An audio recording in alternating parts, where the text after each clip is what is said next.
prostitute. He's working in the street. She's a teenage prostitute.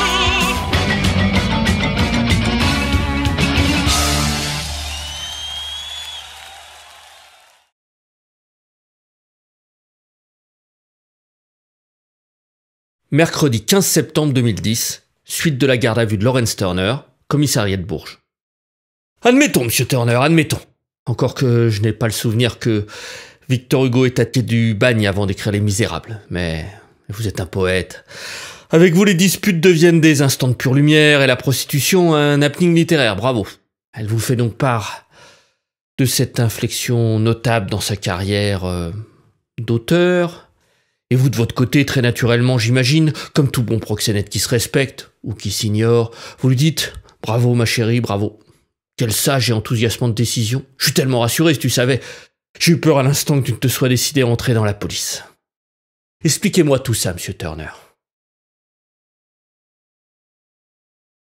Dans les grandes lignes, vous avez raison. Après, là encore, de nouveau, les choses ne sont pas passées de manière aussi simple que vous le caricaturez. Vous lisez le journal d'Alice, commandant.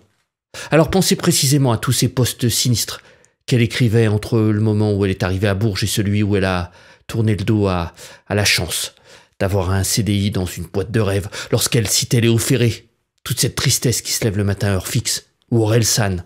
Moi aussi je suis perdu d'avance, en se demandant chaque jour, encore et encore, pourquoi je suis si triste tout le temps, ou combien de temps elle allait pouvoir tenir à pas tout envoyer chier, à faire semblant, à supporter toute cette réalité prosaïque qui me serre la gorge et me fait pleurer de rage et de dépit, en ayant toujours envie d'être ailleurs, de me sauver.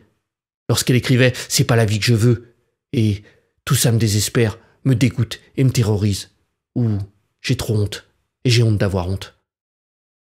Relisez à présent le même journal, mais au printemps dernier, moins de 2 ans plus tard, et osez me dire que j'ai tort si je ne peux que constater, non pas que la prostitution l'a rendue heureuse, mais c'est une nuance très importante, que par la prostitution, elle a pu toucher à un moment donné de sa vie à un chemin qui l'a assurément plus rapproché qu'éloigné du bonheur. L'esprit de l'Espalette, pourtant plus ouvert que d'autres, est à cet instant en complète fermeture. La prostitution, c'est mal, il lui est difficile, comme à la plupart, de questionner cette certitude sans remettre en cause tout un système de valeurs considéré comme acquis. Et il est certain qu'il serait plus confortable d'avoir en face de lui un proxénète cynique ou un amoureux transi qui croupit dans la honte, la culpabilité. Lawrence poursuit. En ce sens, on peut dire que la marginalité est toujours plus intéressante que la normalité.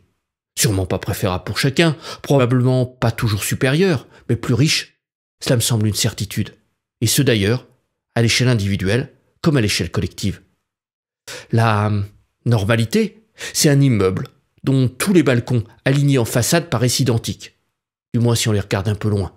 Je ne dis pas que chaque habitant n'a pas le loisir de personnaliser le sien, et que si on allait jeter un œil de plus près, on ne trouverait jamais rien d'un peu étonnant, voire qui sait même quelques plants de cannabis qui grandissent à l'abri d'une canisse.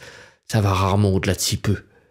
Et puis aussi, si on accepte l'immense penthouse hors de prix qui domine l'ensemble et qui, lui, tient ostensiblement à montrer à tous qu'il n'est pas de leur monde. A contrario, la marginalité, elle, ce sont, sur cette façade unie, 1001 entailles, 1001 fissures, 1001 crevasses, éclats ou lézardes, toutes de taille, de profondeur ou de formes différentes. Là, le temps, la pluie, le vent, la pollution, l'action des hommes ont apporté de la poussière, de la boue, un peu de terre, sur lesquelles quelques plantes vivaces se sont accrochées pour tenter de pousser au bord du vide, à la merci d'une tornade, de la grêle, du soleil, sans engrais, sans tuteur pour les tenir debout, sans jardinier pour les arroser.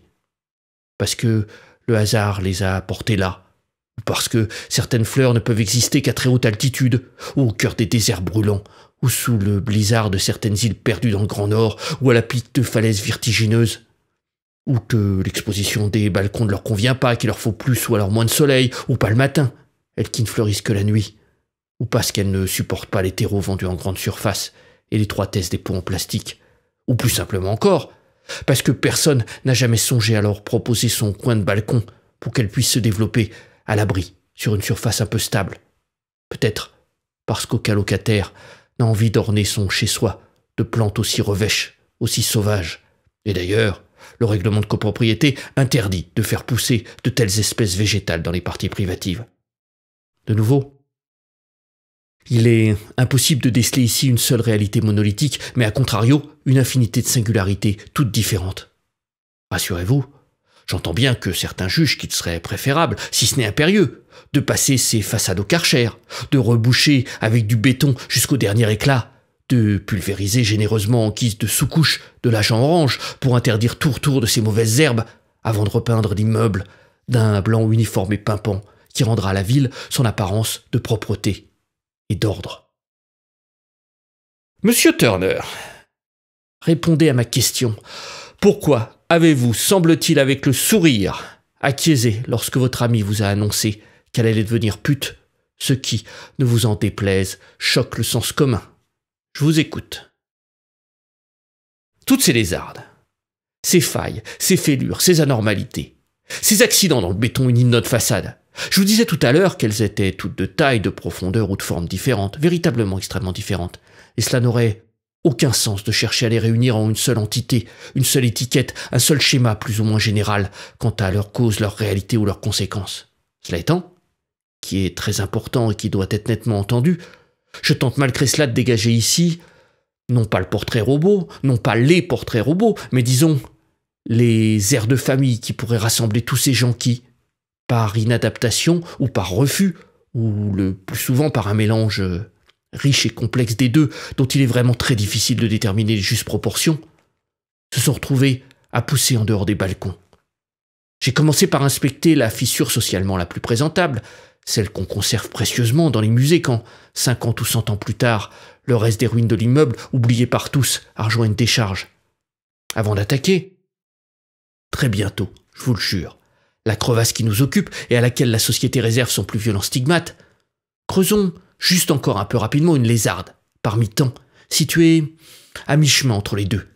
Et revenons à notre clochard qui trouvait belle la vie, lui ou un autre évidemment. Non. Il n'a pas choisi le froid, souvent, la faim, parfois, l'absence de confort, la solitude, l'extrême isolement social, la dépréciation en permanence dans le regard des passants qui finit par miner vos plus intimes fondations, la violence aussi, de la part des autres naufragés de la rue, de certains de vos collègues, ou de justiciers à la petite semaine qui veulent se payer un plus faible qu'eux. J'en passe, et des pires peut-être. Et, lui aussi, il préférerait ma maison parisienne et mon château du Berry à son sac de couchage sur une bouche de métro, et ma généreuse et inconditionnelle rente mensuelle en lieu et place au mieux, s'il y a le droit, du RSA accordé au prix de 1001 humiliations, mois après mois répétées. Par exemple, le devoir, avec une hypocrisie des deux côtés de la table qui donne envie de vomir, convaincre qu'on est un pauvre honnête, qui n'a d'autre désir que de se réinsérer, qui a un projet, et qui cherche activement un emploi. Ou accepter l'inspection de son réfrigérateur ou de sa commode afin que les autorités scrupuleusement responsables des deniers publics s'assurent bien que l'éventuel fraudeur n'a en sa possession qu'exclusivement des produits alimentaires et des vêtements au premier prix correspondant au strict nécessaire, et à l'image que la collectivité se fait de ce que doit être un assisté social. Un pauvre honnête, on a dit. Il n'a pas choisi cette misère, c'est entendu. En revanche, il a probablement, au moins un moment de sa vie, choisi, ou refusé plutôt, refuser l'assujettissement à, disons, l'ordre social. Au minimum inconsciemment, parfois même en le regrettant l'instant d'après. Il a par exemple peut-être, avec une brutalité excessive, répondu verbalement, ou même physiquement, à son supérieur hiérarchique, lorsqu'il lui a fait subir une de ces brimades qui rythment le quotidien de beaucoup d'entreprises, où il a dû oublier trop souvent de se lever le matin pour aller travailler, ou pour répondre à un de ces innombrables entretiens d'embauche, entretien préalable à l'entretien d'embauche, entretien de préparation à l'entretien d'embauche, entretien bilan de compétences pour déterminer à quel type d'entretien d'embauche le candidat pourra postuler, etc. Qui sont au marché du travail ce que les interminables queues devant les boulangeries étaient à l'économie soviétique. Et encore. Tout le monde en URSS finissait bien par dénicher un bout de pain. À moins que, peut-être après une succession d'échecs dans sa quête d'un emploi, ou quelques expériences qui lui ont procuré uniquement du dégoût et l'envie de se sauver, de déserter, il ait refusé le monde du travail tel qu'on lui proposait, de manière délibérée et globale. En tout état de cause, il est peu probable qu'il soit devenu clochard uniquement à la suite de circonstances malheureuses indépendantes de sa volonté, et qu'il a bien dû refuser, un peu ou beaucoup, à un moment de sa vie ou de manière continue et déterminée, l'organisation de la société en l'état, au moins dans quelques-uns de ses fondamentaux. Et de nouveau, les gens très intelligents me répondront que s'il avait été en mesure de décrocher un poste gratifiant chez Dassault ou chez Publicis pour s'offrir la maison en meulière ou le loft avec vue sur le mur des fédérés que nous évoquions tout à l'heure, ou ne serait-ce qu'un emploi rémunéré correctement et offrant des conditions d'exercice supportables, il aurait 100 fois préféré se lever le matin trop tôt à cause du bruit du réveil, plutôt que de celui des passants et des automobiles sur son bout de trottoir. Et là encore, tout ça est entendable, jusqu'à un certain point. Claire Cartonnet, voyez commandant, je n'ai pas trahi ma promesse, j'y arrive, au sujet qui vous intéresse, n'a pas choisi d'être pute. Elle explique son parcours sans rien sembler dissimuler et sans le grimer en chute pour complaire aux bonnes âmes, ni même en réussite exemplaire d'ailleurs. Claire Cartonnet n'a pas choisi d'être pute, mais elle a refusé la vie normale dans laquelle voulaient l'enfermer ses parents et qui l'auraient asséchée et sans doute asphyxiée. Elle lui a préféré une existence différente, parce qu'elle-même était différente et qu'elle est douée, c'est patent dans les interviews qu'elle a pu donner, d'un pouvoir de vie marginal, joyeux et très positif. Elle n'a pas choisi d'être pute, j'entends comme petit, on rêve d'être astrophysicien, rarement éboueur ou femme de ménage. Mais toujours, pour la citer de mémoire, elle ne l'est pas non plus devenue en dernière cour, elle avait envie de cette vie de parallèle. Plus concrètement, elle a refusé l'ultimatum de sa mère, une participation aux frais pour pouvoir rester au domicile familial, et elle a claqué à l'instant même la porte de l'appartement. Par orgueil, écrit-elle. Avec son salaire de caissière, elle n'a déniché qu'une chambre de 10 mètres carrés dans un foyer Sonacotra. Un foyer sordide et un boulot abrutissant qu'après quelques mois elle a refusé, ou au choix, je vous laisse trancher. Elle a choisi de quitter, pour se retrouver à la rue, sans un sou. Jusqu'au début de l'hiver, quand dormir dehors devient une souffrance excessive, alors, après quelques passes occasionnelles qu'elle décrit comme aucunement traumatiques, elle a refusé de prendre un vrai travail. Elle a refusé de s'installer durablement dans la clochardisation, et elle a choisi, ou plus exactement encore à cette époque, il a choisi la prostitution, c'est-à-dire, à ses yeux du moins, à la fois un certain confort, l'hôtel au chaud, manger tous les jours, s'habiller correctement, et la liberté. De même que, plus tard, elle a choisi, elle qui se targue de n'avoir jamais dépassé les 35 heures de travail par mois, d'enchaîner les passes comme une stakhanoviste pour payer son opération, 100 000 francs en Angleterre, et remplacer tout à fait le « il » par un « elle », qui correspond à l'identité qu'elle ressent. Riche et complexe, commandant, c'est incontestable. Parce que les gens très intelligents pourront toujours arguer, à juste titre, qu'elle n'a pas choisi que sa mère de fait la mette à la porte, ni de n'avoir accès qu'à des emplois au plus bas de l'échelle sociale, ni de vivre dans une société qui ne permet pas, ou plus, ça existait, mais c'est une époque révolue, a fortiori avec son niveau d'études, ou celui d'Alice, ou celui d'une très grande proportion de jeunes Français, de travailler à mi-temps dans un boulot supportable qu'on trouverait sans trop d'efforts, tout en étant en mesure de payer un loyer dans une grande ville. Ni, par exemple, que le bar de nuit qu'elle avait ouvert avec quelques amis ait rapidement mis la clé sous la porte, et que la clientèle de l'établissement dont elle avait la responsabilité ait dû laisser place de nouveau à celle du trottoir. Et pourtant, au fil de chacune des pages, elle m'a donné à moi le sentiment d'avoir choisi ou refusé énormément de choses, l'essentiel même. Elle m'a donné le sentiment d'avoir choisi sa vie.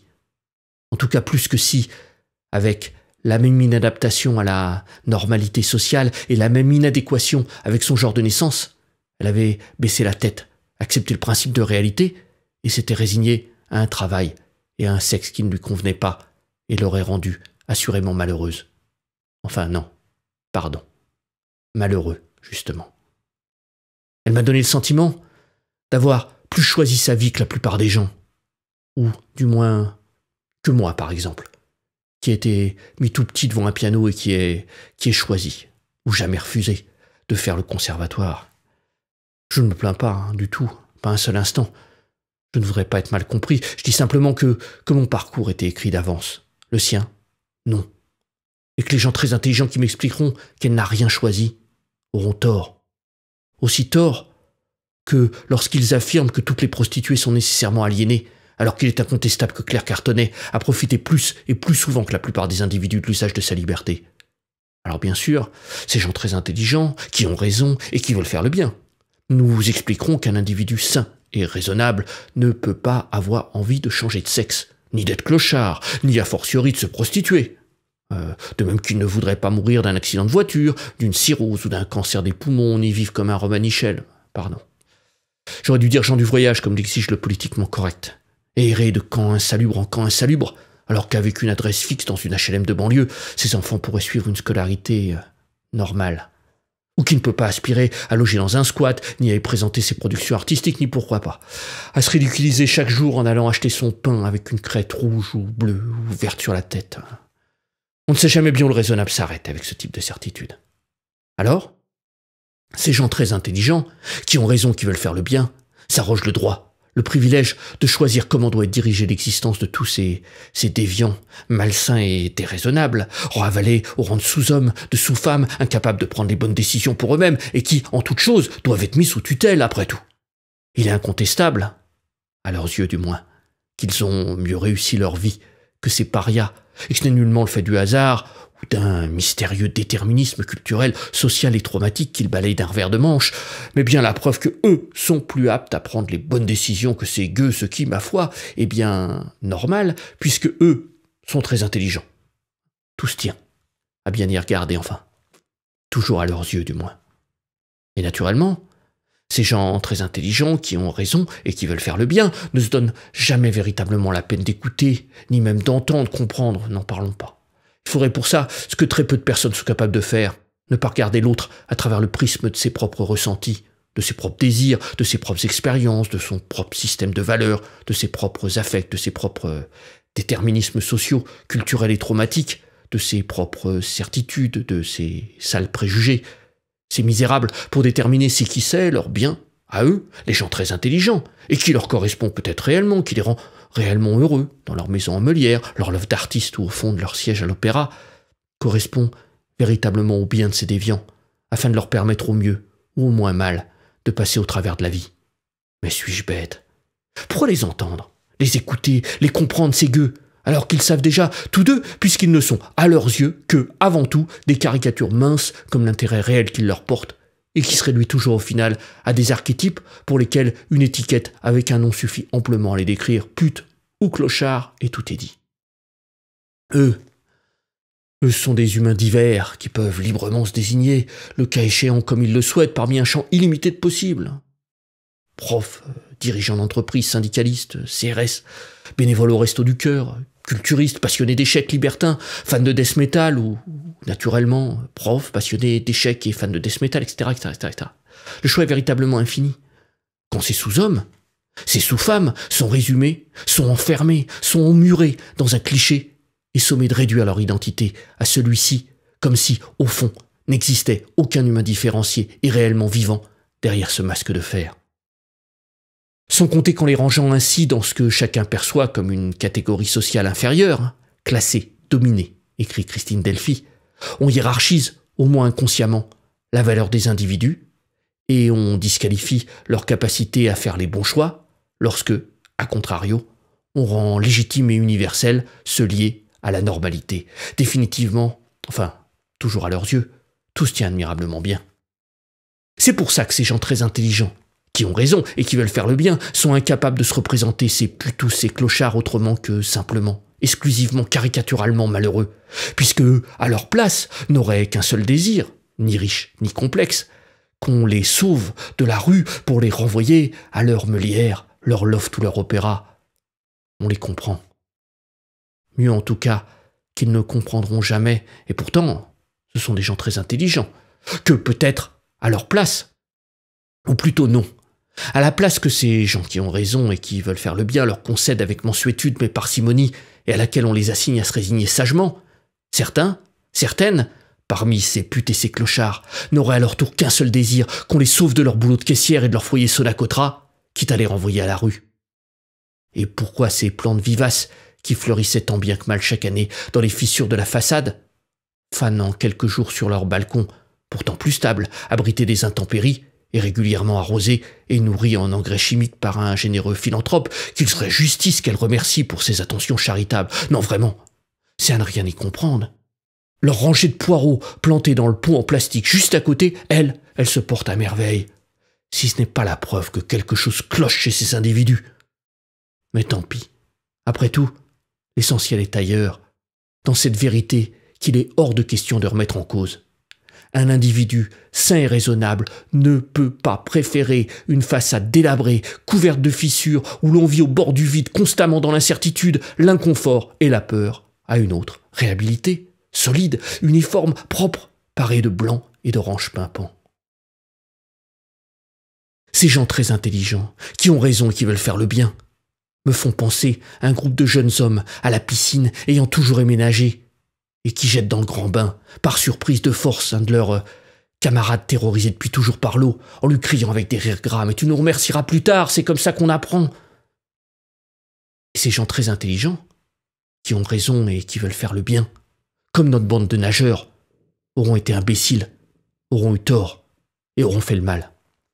Et le pire peut-être, s'il faut vraiment hiérarchiser, c'est que ces gens, pourtant très intelligents, avec la bonne foi éternelle des bourgeois bien nourris et étrangers au doute, ne semblent pas comprendre, ni même imaginer, ni concevoir, ni questionner que ce bien, ce mal, ce vrai, ne sont pas et n'ont jamais été, comme ils semblent croire, des vérités universelles, révélées au choix par Dieu ou par leur morale progressiste.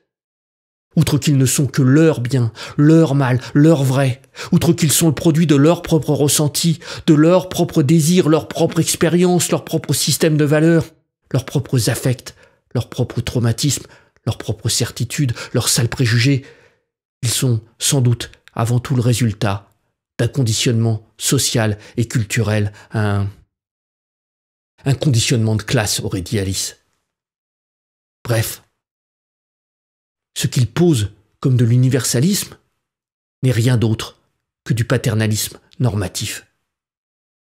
Leur bien, leur mal, sont ce que la classe supérieure définit comme telle et qui, mais ça doit être un hasard, j'imagine, tend à renforcer plutôt qu'à ébranler leur position dominante, à les légitimer plutôt qu'à les questionner. En conséquence, on peut imaginer que ce bien et ce mal très subjectif ne soit pas exactement celui de tous les individus de la Terre, ou même d'un seul pays. A fortiori, lorsque ces individus tirent un profit notablement moins certain de l'organisation sociale en l'état, lorsque ces individus n'appartiennent pas, ou n'appartenaient pas. C'est une très vieille histoire que tout cela, à la classe supérieure. Et ainsi, il n'est pas malsain et déraisonnable d'imaginer que, à bien y regarder, ce bien, ce mal, ne soit que très peu des valeurs morales, mais avant tout des outils de contrôle qui donnent le beau rôle, le rôle du juste aux privilégiés, extorquent aux foules leur adhésion, leur assentiment, leur acceptation, et permet de remettre dans le droit chemin les déviants, ou, à défaut, de les exclure, de façon civilisée par le stigmate, ou au besoin, de manière encore plus brutale, par un enfermement psychiatrique ou carcéral. Décidément, tout ça est vieux comme l'histoire.